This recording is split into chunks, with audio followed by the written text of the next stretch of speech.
تقریر فرمائی تھی، شاید اس زمانے میں بھی کچھ مدرسوں کے بارے میں بات چل رہی تھی، تو حضرت نے فرمایا کہ آپ لوگ مدرسوں کو چھوڑ دیں، چندہ دینا بند کر دیں،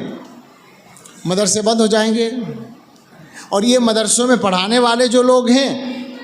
ظاہر ہے ان کی تنخواہ بند ہو جائے گی، تو ان میں سے کوئی آٹے کی دکان کھول لے گا، کوئی چاول کی دکان کھول لے گا، کوئی کسی اور چیز کی دکان کھول لے گا، ان کی روزی کا مسئلہ تو حل ہو جائے گا۔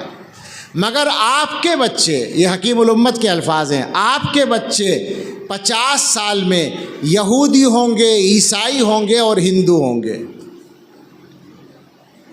یہ بات اتنا ہی بڑا آدمی کہہ سکتا تھا، ہم نقل کر سکتے ہیں، مگر ایک تھوڑی سی ترمیم کر سکتے ہیں۔ 50 سال کو بدلنا چاہتے ہیں، ہم آج کے زمانے میں کہتے ہیں کہ کر دو یہ کام،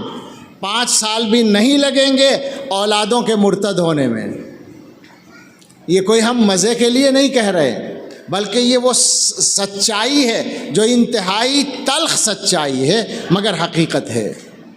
آپ پر احسان نہیں جتاتے، یہ بات بھی یاد رکھیں، غلط فہمی دور کر لیں۔ علماء کا مقصد یہ نہیں ہے کہ آپ پر احسان جتائیں، احسان تو سب پر اللہ کا ہے، ہم پر بھی اللہ کا احسان ہے، آپ پر بھی اللہ کا احسان ہے۔ اللہ تعالیٰ جس بندے کو اپنے دین کے لیے استعمال فرما لیں،